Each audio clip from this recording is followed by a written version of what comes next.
ശാസ്ത്രജ്ഞന്മാർ 4 ആഹാര സാധനങ്ങളെയാണ് brain foods എന്ന് വേർതിരിച്ചിട്ടുള്ളത്. അതിലേറ്റവും ആദ്യത്തേത് തേനാണ്.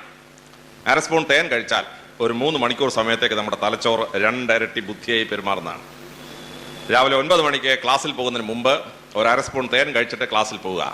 ഉച്ചവരെ പഠിപ്പിക്കുന്ന കാര്യങ്ങളൊക്കെ വളരെ ഭംഗിയായി നിങ്ങൾക്ക് മനസ്സിലാവുന്നതാണ്. വൈകിട്ട് നിങ്ങൾ പഠിക്കാനിരിക്കുമ്പോൾ ഒരു 1/2 സ്പൂൺ തേൻ എടുത്ത് കഴിച്ചിട്ട് പഠിക്കാനിരിക്കുക. ആ പഠിക്കുന്ന കാര്യങ്ങൾ വളരെ ഭംഗിയായി മനസ്സിലാവും. നിങ്ങൾ പരീക്ഷ എഴുതാൻ പോകുമ്പോൾ ദാരിദ്ര്യം വേണ്ട, 1 സ്പൂൺ കഴിച്ചിട്ടങ്ങ് പോവുക. ആ പരീക്ഷയ്ക്ക് ഒരു 5 മാർക്ക് കൂടുതൽ കിട്ടുമെന്നാണ് ശാസ്ത്രജ്ഞന്മാരുടെ അഭിപ്രായം. കാരണം നോർമലി മറന്നു പോകാൻ സാധ്യതയുള്ള കാര്യങ്ങൾ തലച്ചോറിന് ഓർത്തിരിക്കാൻ പറ്റും ഈ തേൻ കഴിച്ചാൽ.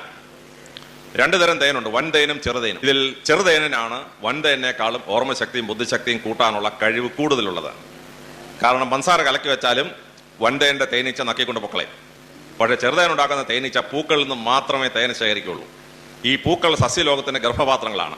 അതുകൊണ്ട് ആ പൂക്കളെ രക്ഷിക്കാൻ വേണ്ടി ദൈവം തമ്പുരാൻ ഒരുപാട് മരുന്നുകൾ ഈ തേനിനകത്ത് ചേർത്തിട്ടുണ്ട്.